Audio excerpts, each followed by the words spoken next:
जी 15 minute. धन्यवाद सभापति महोदय।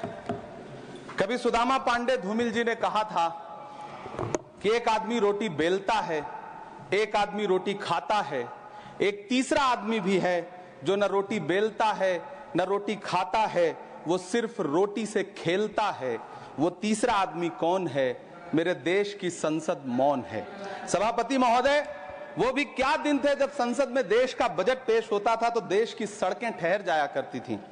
रेल बजट पेश होता था तो लोगों की उम्मीदें रेल के डिब्बों की तरह पटरियों पर दौड़ने लगती थीं। पूरा देश धड़कने रोक करके वित्त मंत्री और रेल मंत्री को सुना करता था।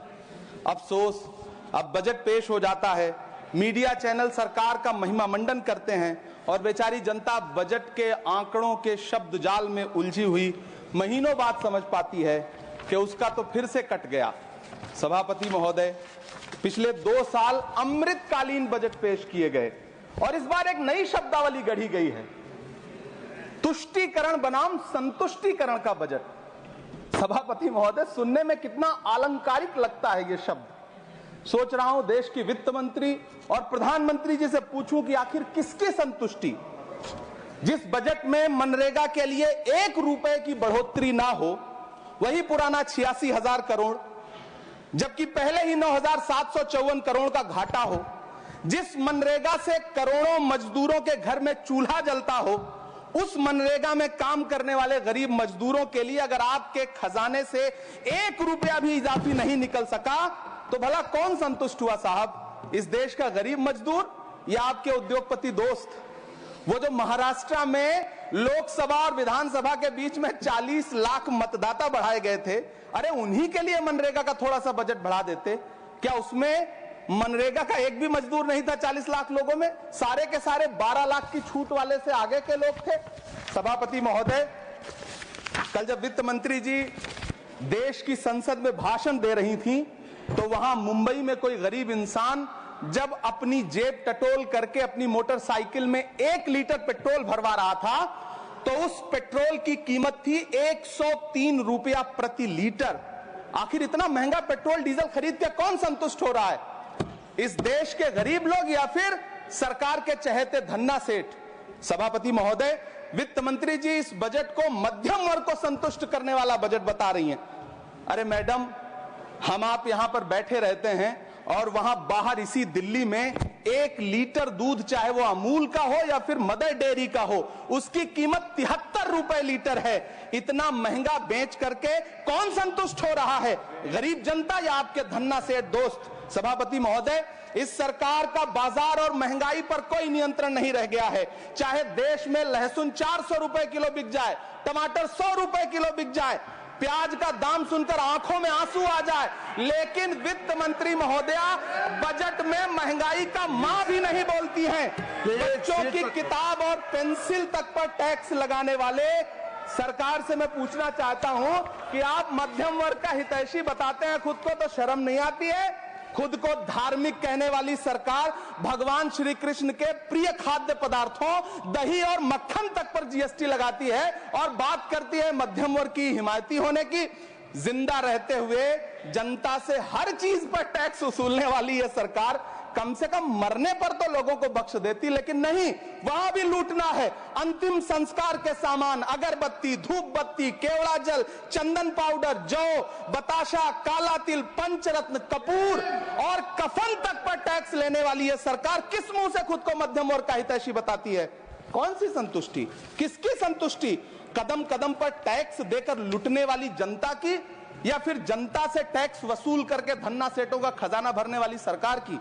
किसकी संतुष्टि? सभापति महोदय, 18 अगस्त 2015 आरा का बिहार का ऐतिहासिक मैदान, सजा हुआ मंच, हजारों की भीड़ और सामने खड़े हुए देश के प्रधानमंत्री का भाषण।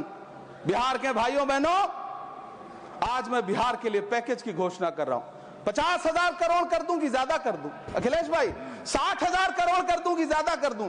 70,000 करोड़ कर दूं कि ज्यादा कर दूं? 80,000 करोड़ कर दूं कि ज्यादा कर दूं? चलो, मैं बिहार को 1.25 लाख करोड़ का पैकेज दे रहा हूं। 10 साल हो गए सभापति महोदय, वही ढाक के 3 पात, बिहार आज भी विकास की बाट जो रहा है। भाषण आज भी प्रधानमंत्री जी के यूट्यूब चैनल पर सुना जा सकता है। जो झूठ बोल के करता है मुतमईन सबको, वो झूठ बोल के खुद मुतमईन नहीं होता। सभापति महोदय, ये तो राहुल जी का असर है। कौन सा शब्द सर, कौन सा शब्द? झूठ। ठीक है सर, मिथ्या बोल करके, जो मिथ्या बोल के करता है मुतमईन सबको, वो मिथ्या बोल के खुद मुतमईन नहीं होता। ये राहुल जी का असर है। जो मखाना बोर्ड की घोषणा हुई, अखिलेश जी आपको याद होगा, भारत जोड़ो न्याय यात्रा में 30 जनवरी 2024 को बिहार के रंगभूमि मैदान में राहुल गांधी जी का पूर्णिया में भाषण था और उसमें मखाना को लेकर उन्होंने आवाज उठाई थी। ये उनका असर है कि आपको मखाना बोर्ड बनाना पड़ा, वरना तो आप मखाना बोर्ड बनाने वाले लोग हैं। सभापति महोदय, बिहार को झूठे पैकेज और चुनावी दिलासे देना बंद करिए। आज भी जब कोसी में बाढ़ आती है तो पूरा सीमांचल बर्बाद हो जाता है। मैंने उस तबाही को अपनी आंखों से देखा है। 2016-17 की बाढ़ में अपने इन्हीं हाथों से राहत सामग्री बांटी है मैंने। अगर सच में बिहार के लिए कुछ करना चाहते हैं तो बिहार को बाढ़ से बचाने का प्रबंध करिए। पूर्णिया एयरपोर्ट 10 साल से बाट जो रहा है, घोषणा 2014 में हुई, बन के आज तक तैयार नहीं हुआ। अलीगढ़ मुस्लिम विश्वविद्यालय का किशनगंज सेंटर बजट के अभाव में दम तोड़ता जा रहा है। मैंने पिछले बजट सत्र में भी आवाज उठाई थी। आज फिर वित्त मंत्री जी से अनुरोध करना चाहता हूं, दामन फैला करके, कि अलीगढ़ मुस्लिम विश्वविद्यालय का किशनगंज सेंटर बन जाने दीजिए। आखिर कौन सी नफरत है? ये मुल्क हमारा भी है। इस मुल्क की मिट्टी में हमारा भी खून पसीना शामिल है। हमसे इतनी भी क्या नफरत? रिश्तों की ये नाजुक डोरें तोड़ी थोड़ी जाती हैं। अपनी आंखें दुखती हो तो फोड़ी थोड़ी जाती हैं। सभापति महोदय, अल्पसंख्यक मंत्रालय का बजट काटकर मौलाना आजाद नेशनल फेलोशिप बंद कर देना, प्री मैट्रिक स्कॉलरशिप बंद कर देना, नई मंजिल योजना बंद करना, धरोहर योजना बंद करना। 2024-25 के बजट में माइनॉरिटी मिनिस्ट्री के लिए 3183 करोड़ रुपए की घोषणा हुई, लेकिन देश को हैरत होगी कि बाद में समीक्षा करके लगभग आधा कर दिया गया, 1868 करोड़ रुपए। मुझे सरकार से पूछना है कि कौन संतुष्ट हुआ? इस देश का अल्पसंख्यक संतुष्ट हुआ है या आप संतुष्ट हुए? किसका संतुष्टिकरण?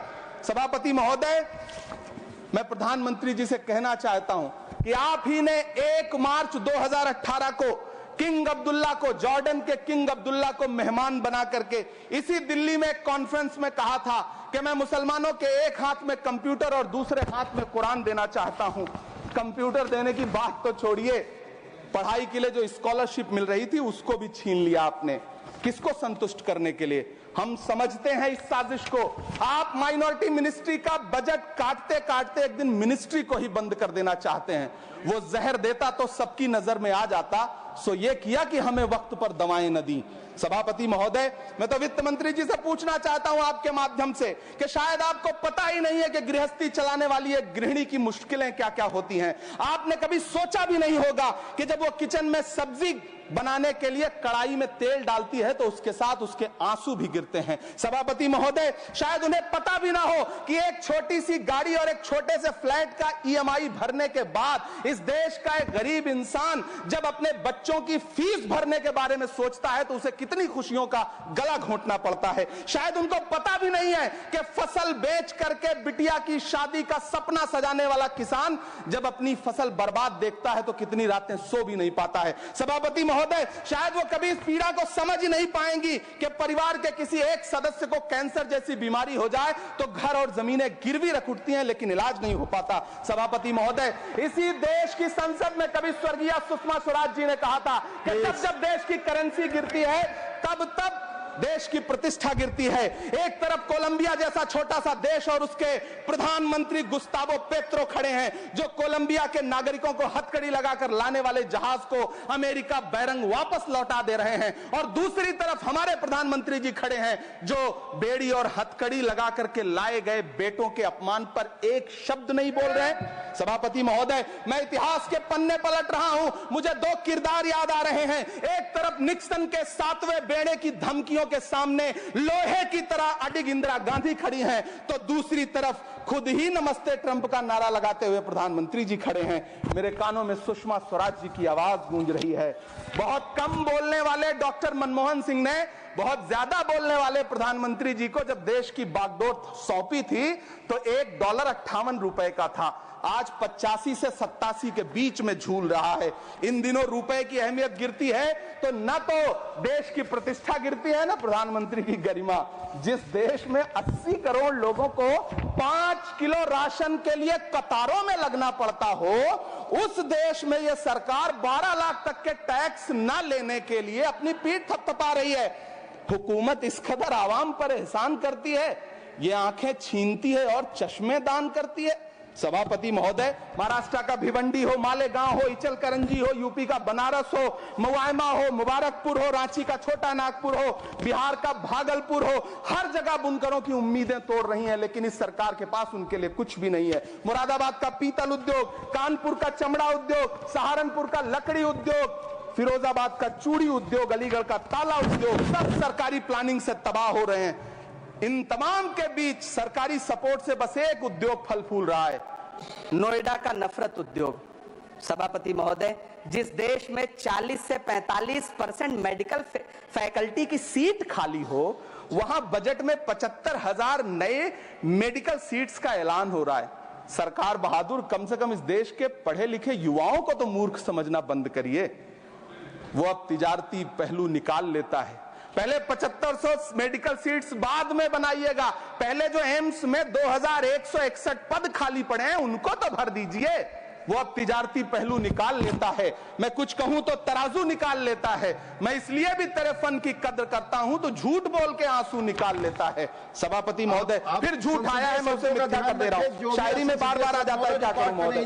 काश ये बजट, सभापति महोदय, वो एक शब्द मैं मिथ्या कर दे रहा हूं सर, वो एक शब्द को हटा दीजिए। ध्यान रखें, ऐसे जो भी शब्द होंगे आपके वहां। सभापति महोदय, काश ये बजट बीपीएससी के पेपर लीक की शिकायत करने वाले नौजवानों पर बरसती हुई पुलिस के लाठियों पे, जख्मों पर मरहम लगा पाता। सभापति महोदय, पिछले 80 दिन से 70 साल का एक बुजुर्ग एमएसपी की लीगल गारंटी मांगता हुआ आमरण अनशन पे बैठा हुआ है। काश ये बजट किसान नेता जगजीत डल्लेवाल की टूटती हुई सांसों की पीड़ा सुन पाता। काश ये बजट प्रतियोगी परीक्षाओं की तैयारी के लिए दिल्ली, कोटा, पटना, अहमदाबाद जैसे शहरों में, इलाहाबाद जैसे शहरों में किताबों के साथ गल रहे युवाओं के सपनों को जिंदगी दे पाता। काश ये बजट वंदे भारत के सुनहरे विजुअल के बजाय देश की गरीब जनता को कुछ और पैसेंजर ट्रेनें दे पाता। काश ये बजट सीनियर सिटीजन को ट्रेन टिकटों में मिलने वाली रियायतें वापस लौटा पाता, जिनको सरकार ने कोविड के नाम पे छीन लिया था। काश ये बजट किसानों की राह में कीले नहीं बल्कि कालीन बिछाने वाला बन पाता। काश ये बजट सरकारी मालिकों को यह समझा पाता कि नेहरू को कोसने से अर्थव्यवस्था नहीं सुधरेगी, उसके लिए डॉक्टर मनमोहन सिंह साहब की अर्थ नीति अपनानी पड़ेगी। पिछले 11 साल से नेहरू जी को कोस रहे हैं, आखिर कब तक कोसिएगा? थोड़ा पंडित नेहरू जी के बारे में पढ़िए, तब पता चले कि पंडित नेहरू की शख्सियत का नाम है। दुनिया का पहला ऐसा राजनेता जिसने अपनी जिंदगी की आजादी के लिए, देश की आजादी के लिए 3259 दिन अंग्रेजों की जेल में बिताए। पंडित नेहरू एक ऐसे महान शख्स जिनके पिता पंडित मोतीलाल नेहरू, जिनकी बहन विजय लक्ष्मी पंडित, जिनके बहनोई पंडित रंजीत सीताराम, जिनकी बेटी इंदिरा गांधी, जिनके दामाद फिरोज गांधी, सब ने अंग्रेजों से लड़ते हुए स्वतंत्रता आंदोलन में जेल काटी। आप किस मुंह से उनकी लकीर छोटी करने की बात करते हैं? नहीं कर पाइएगा, 7 जन्मों में नहीं कर पाइएगा, क्योंकि जिस्म की मौत कोई मौत नहीं होती है। जिस्म मिट जाने से इंसान नहीं मर जाते, धड़कने रुकने से अरमान नहीं मर जाते, सांसें थम जाने से ऐलान नहीं मर जाते। जिस्म की मौत कोई मौत नहीं होती है। सभापति महोदय, मैं आपके सामने खड़ा होकर के एक बहुत छोटी सी कहानी सुनाना चाहता हूं कि महान बादशाह सिकंदर ने जब यूनान फतेह किया तो जीत का जश्न मनाने के लिए शहर की सड़कों पर निकला, तो उसने देखा कि पूरा शहर तो जश्न मना रहा है, एक फकीर सड़क के किनारे चादर तान के सो रहा है। सिकंदर को गुस्सा आया, घोड़े से उतरा, उस फकीर के पास गया और उसे सोता देख करके उसे जोर की एक लात मारी और लात मार के कहा कि क्यों रे फकीर, मैंने यूनान फतेह कर लिया, लोग जश्न मना रहे हैं और तू सो रहा है। उस फकीर ने उन्नीदी आंखों से सिकंदर को देखा और देख करके कहा कि शहर जीतना बादशाहों का काम है, लेकिन लात मारना तो गधे का काम है। सभापति महोदय, गरीब जनता को लात मारना बंद करिए। यह अमीरों के लिए बनाया गया बजट है, यह निराशाजनक बजट है। हम अमृतकाल सुनते आ रहे थे, यह अमृतकाल इतनी जल्दी समाप्त हो गया।